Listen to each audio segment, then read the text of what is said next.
Welcome to YogiViews, where my guest is yoga itself, through interviewing those who practice it, teach it, sell it, or simply love it. I'm Antonio Sausi. Yoga and Buddhism are sister traditions which evolved in the same spiritual culture of ancient India. They use many of the same terms and follow many of the same principles and practices. For these reasons, it is not surprising that many spiritual seekers see yoga and Buddhist teachings as almost identical. The differences that have kept them apart as separate traditions are less obvious to us in the West than the commonalities. Those who study Buddhism may find so many similarities in yoga that they suspect a strong Buddhist influence on yoga. Those who study yoga may find so many similarities in Buddhism that they see a strong yogic influence on Buddhism. But are these two techniques the same or not? To answer this question, I invited today Dharmachari Prasadachitta. Welcome, Prasadachitta. Dharmachari Prasadachitta is an ordained member of the Triratna Buddhist Community and teaches meditation, yoga, and Buddhism at the San Francisco Buddhist Center. Prasadachitta, what was your first experience in yoga? The first time you met yoga? I started practicing yoga at the Buddhist Center with my friend Helen. And I remember being a bit tentative about it because I saw myself as somebody who isn't limber. That seemed to be the primary reason that I was tentative about it. And I wanted to be able to sit more comfortably because I was just at the time taking up meditation. And so I started practicing with her, and it hurt because I am not that limber. But I actually think that I was approaching it in such a way that I thought I was making myself limber, which later on I realized was, I don't know, not necessarily the right way to approach it. Mm-hmm. Why so? What did you learn later? That it would be better to just recognize whether or not I was becoming more limber, if that makes sense. If rather than making myself limber, I would engage in the practice and observe whether or not I was becoming more limber. In the process. In the process, that's yes. right. Now, you're saying that, in a way, because our topic today is to somehow find or compare Buddhism and yoga, so first you found Buddhism. That's right. Mm-hmm. And then you went into Hatha yoga, I would say, That's the right. physical yoga. Yeah. Uh-huh. Did you explore in any way other parts of more spiritual aspects of yoga or not? No, my understanding of yoga, because I was so interested in Buddhism and it resonated so clearly with me, it's always been a sort of support for my Buddhism. Mm-hmm. Yeah. So tell us a bit about Buddhism. What are some of the core principles of Buddhism? Well, the Dalai Lama says, my religion is kindness, and kindness is a core principle of Buddhism. You might say Buddhism has a lot of complicated ways of saying what kindness is. And I think that's because we have a lot of complicated ways to avoid it. Mm-hmm. Yeah. Mm. Complicated. Well, perhaps it is good to say that, yes, that Buddhism likes to trick the mind. Would that be right? Like the koan, or the way in the teachings are given sometimes, I get that impression. Yeah, trick the mind. I'm not sure if I would put it that way.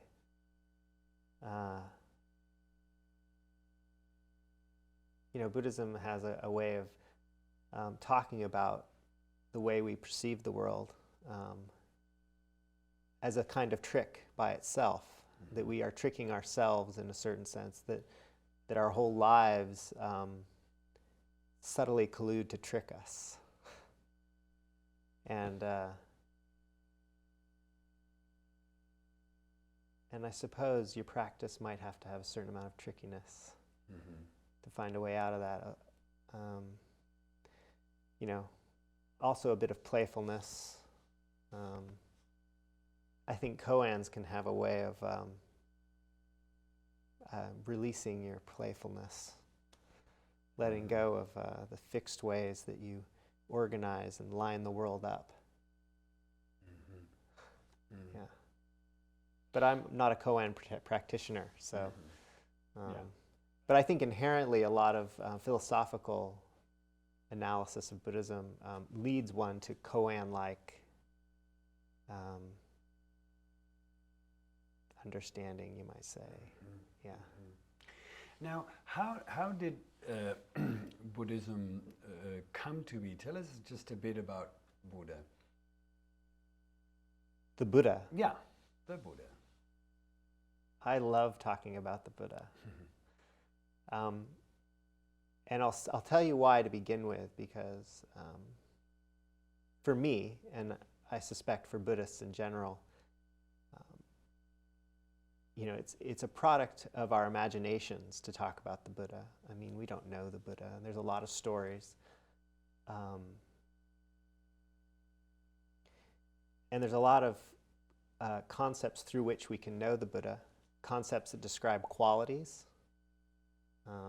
like compassion, energy, clarity, and so we can imagine these qualities and get a sense of the Buddha. And then there are situational things, like we know the Buddha's story. There's stories about why he left his home, what he was seeking and why. So there's a lot of ways that we can imagine and invoke what the Buddha is. And of course, Buddhists recognize that there is this character in India, 500 before the Common Era, and he is the Buddha. But Buddhists recognize that Bodhi is what makes one a Buddha. Awakening is what makes one a Buddha. And so as far as Buddhists are concerned, there have been Buddhas in the past before that, and there will be Buddhas in the future. Generally, the tradition recognizes special Buddhas. Special Buddhas are Buddhas that come to be awakened without the help of another awakened.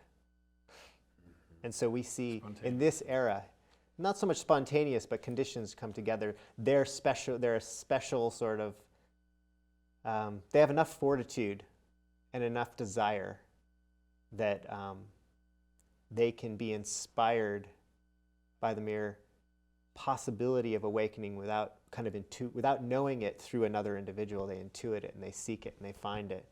So they sort of set forth, this is the traditional way of looking at it, they set forth the Dharma in the age that we're in. So the Buddha, who is historical, is very special because he has created this age in which we can teach each other awakening because he discovered it.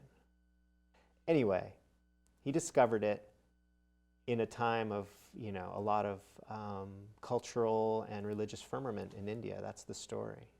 So there was a lot of seekers in India at the time, and he had a lot of faith. So you're getting my imagined Buddha right now, but it's based in tradition.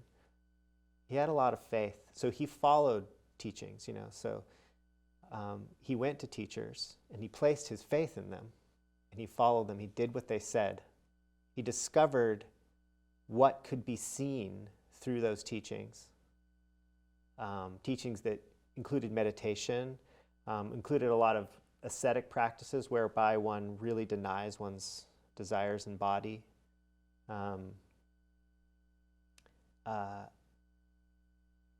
And tradition has it that he fully realized all of the things that those teachers were teaching.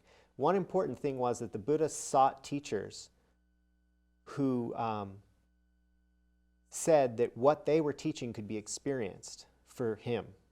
So it wasn't that he didn't have to take anybody's word on it, that like, if I do what you say, I will come to know what it is that you know directly for myself. And those were the teachers he looked for. Not all teachers taught that way. You know, some teachers said, oh, you know, do these things. Oh, I don't know, because my teacher said that and his teacher said that. Correct. And so on. Believing me. Yeah. So he sought those teachers, and there were many. And when he went to them, he learned what they learned and he experienced what they experienced, but he wasn't happy with it. Meaning, it wasn't enough. He felt that there had to be something more for this to be worthwhile, for this pursuit that he was in to be worthwhile. Otherwise, in a way, he just wanted to go back to his family. He had a nice life to go back to, and he thought, this practice, I have known and seen what my teacher has seen, but it's not enough. And so he kept seeking until he got frustrated with all the teachings and decided, I need to figure it out for myself. And he almost died. That's the story. I mean, he was so frail from the practices that he was following that he almost fell into the river. I believe it was the river Yamuna or the Ganges, I can't remember. But he almost fell into the river. And at that moment, he realized, I could have just died, and he barely could move. And he took food from this wandering gopi. You may know it's a maid who sort of herds the cows. And she was very beautiful. And she fed him, and he took the food, which was breaking his previous practice, which was really to just eat extremely minimally. And then he went and he got comfortable in a very beautiful spot, and a farmer fed him, and he sat, and he sat, and he sat. And traditionally, there's lots of ways to talk about it, but he came to realize the nature of his own experience. And Buddhism is about experience. It's about understanding and being clear about how your experience comes to be and how to be with that. And he knew it, and he exclaimed, I'm free. These shackles that I've put upon myself, they are broken. And that was it. He was happy. And he taught. He taught from a place of total confidence in his own understanding of how happiness comes to be. I see. Yeah. And then the disciples took the teachings and kept going. But when I was introducing you, I said Triratna Buddhism. So this is a special school, a special community within Buddhism, a special aspect of Buddhism? That's right. What is it? Yeah. Why is it different? Before we were Triratna, we were known as the Friends of the Western Buddhist Order. And perhaps that name said more about us than Triratna. The point being that our teacher, Sangharakshita, our founding teacher, I should say,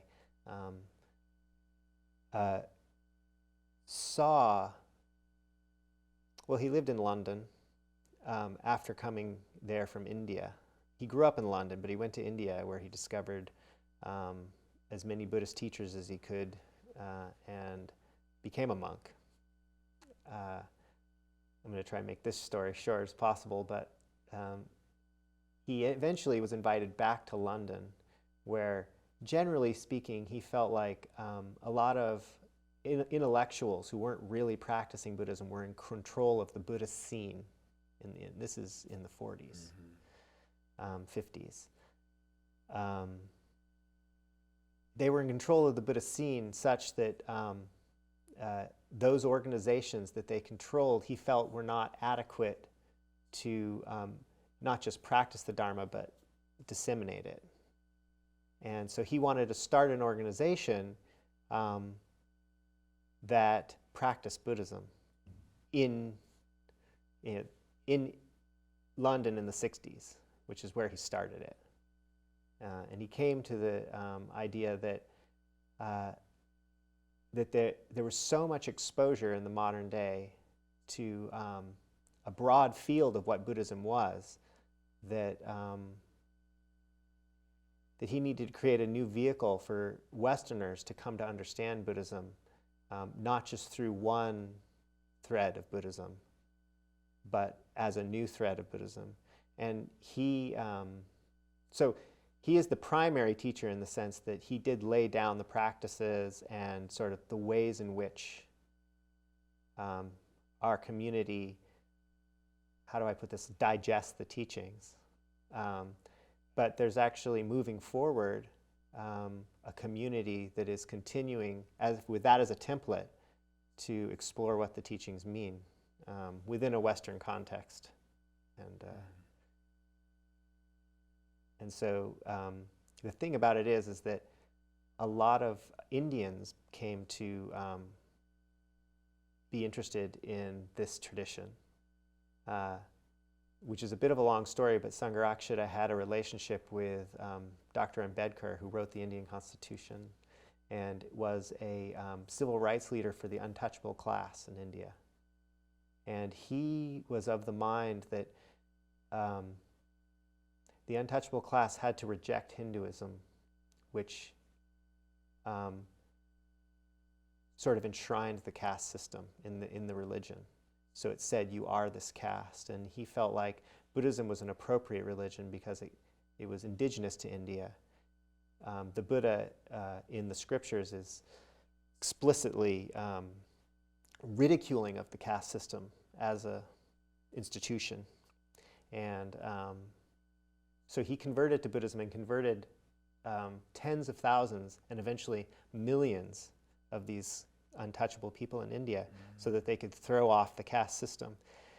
And because Sangharakshita was a Buddhist teacher and knew Dr. Ambedkar and was there when he died and spoke a lot during these rallies after he died, a lot of them looked to him as a teacher. So now there's this big group of us, order members in India, who are ordained into our tradition. And friends, now this is a long way of saying Friends of the Western Buddhist Order eventually didn't work for them. And it turned into... Because they're not Western. Yes, of course. So now we're the Triratna Buddhist Community. And what does Triratna mean? It means 3 jewels. What 3 jewels? 3 jewels. So you asked me earlier what the core principles of Buddhism are. And in a way, these are core principles. And the way we teach them are that they are different aspects of experience or actuality. They are the Dharma, which is actuality or reality as it is, experience as it is. It's also the way in which the Buddha communicated how to be happy in that experience. So the Dharma is the teaching and the truth. The Buddha represents Bodhi, or the awakening heart. And of course, the Buddha himself, who had the first awakened heart in this era. And then there's the Sangha. So it's the Buddha, the Dharma, and the Sangha. I started with the Dharma because in a way the Dharma was there. It's just there, and then it's discovered by the Buddha. But actually it starts with the Buddha discovering the Dharma and then elucidating it to others. And then there becomes a Sangha, because if one person communicates the Dharma to somebody else, and then they communicate, then you have a community of people communicating how to be happy, and then you have a Sangha. Buddha, Dharma, and Sangha. And so if you see Buddhists bowing or prostrating, this is what they prostrate to, the 3 jewels.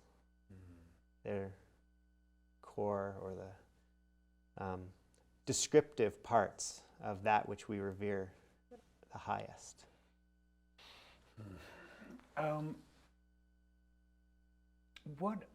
There's something also called the 4 Noble Truths that are pretty popular. Yeah. Which ones are those 4 Noble Truths? 4 Noble Truths. There's suffering. there's a cause of suffering. There is a cessation to suffering, and there is a way to the cessation of suffering. Those are the Four Noble Truths. They're pretty much related to suffering. Yes, they are. The Four Noble Truths are an application of the simple understanding that all things change, and that all change is ordered in the sense that that all things change in dependence upon certain conditions.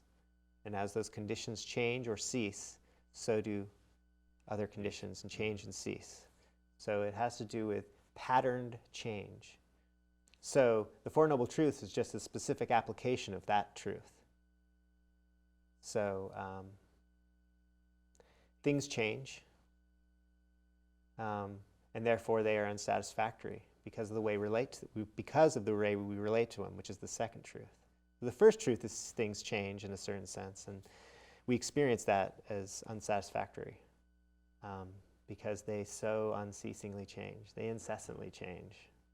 Our experience just keeps changing, and all the things that we rely on in our experience keep changing. And the second truth is that that has to do with the way we relate to that change. So we tend to take little bits of that change and like this bit and not want that bit. And then we call that craving, but it's the word is thirst, actually, is translated. And it's more poetic, it's more sort of weighty. We thirst for things to be this way, and they keep changing. So the second noble truth is that suffering or unsatisfactoriness happens because of the way we relate to change. The third noble truth is the cessation, means that we don't have to relate to change that way. And the fourth noble truth is the way to learn not to relate to change in that way. Mm-hmm. Mm-hmm. Now these truths, if you were to say, what is the ultimate goal of Buddhism?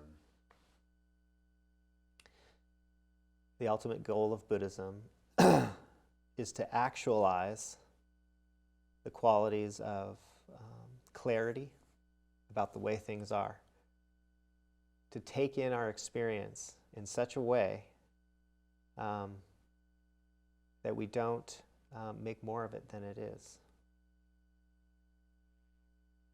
And that's the quality of clarity. And the quality of energy that spontaneously arises from that is one where we don't subjectively limit ourselves. We don't allow our thoughts to decide how much energy we have or what we can or can't do.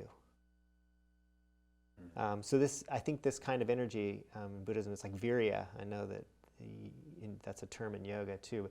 It's like energy for the good, but it doesn't necessarily mean you aren't tired, or it doesn't necessarily mean your muscles aren't sore. It means that because of your clarity, you don't allow some kind of structured way of relating to the world to make you think you can't do something. So that's the second quality, is an energy. And then the other quality has to do with kindness and compassion. So out of this clarity is a seeing of the connection between you and other beings, and the seeing of the lack of division, which just spontaneously makes the best use of that energy and that clarity to be kind and compassionate. So the goal is to actualize those qualities to their fullest potential, with the recognition that those qualities have unlimited potential. Mm-hmm. Mm-hmm. Now, as in many of the traditions in yoga, is this order of all things assigned to a creator or not? So does it relate to the notion of God? It does not. Uh-huh. Does not. Interestingly, some could view Buddhism as polytheistic, but it isn't that either. because Buddhism recognizes a spiritual element to life that also, which traditionally includes godlike beings. But in a sense, in a cosmological sense, so cosmology is like the view of where things and beings are in the universe and what their different states are, right? So Buddhism has a huge view of cosmology that includes all beings, seen, unseen, with bodies, without bodies, ethereal, demonic, all of the above. And it recognizes these beings as all having some level of potential to realize Bodhi. And the order of the universe, or the order of experience, is just how it is. And we just recognize as Buddhists that because it's how it is, shouldn't we be grateful? Because there is this way to be happy. And we have this awareness which can recognize the difficulty that we create if we don't pursue happiness in the most directly beneficial way we can. Then we're, in a way, not utilizing what incredible gift we have, that this awareness is here. Now, we can recognize that it's a gift without attributing that gift to one particular giver. That's right. Because that gift is the Dharma. The Dharma is the highest truth. And it is actualized in Bodhi. So you might say, oh, well, how can you be grateful if there is no giver? But Bodhi is not different than the giver. So the Buddha actualized awakening, and in that actualization became not separate from the Dharma itself, because he had such clarity. And because that clarity simply gave rise to spontaneous compassion, that compassion is the compassion of the truth, as actualized through a specific being. Okay, so if not actualized, we're not Bodhi. Well, Bodhi can be actualized by all of us. Yes, but and you would say is, actually, the way Buddhists see it is that any time compassion arises in a being, that is an aspect of Bodhi in that being. It's the very nature of reality is that compassion can arise. This concludes the first part of a two-part show where I'm interviewing Dharmachari Prasadachitta. I appreciate you having come here today and share your thoughts and your hopes with us. Thank you. And I certainly hope to have you here again. I'd love to. Thank you. Thank you. My guest today was Dharmachari Prasadachitta, who is an ordained member of the Triratna Buddhist Community. He teaches meditation, yoga, and Buddhism at the San Francisco Buddhist Center. I hope you liked our show today. And if you care to let me know, shoot me an email at antonio@yogiviews.com. I look forward to seeing you the next time.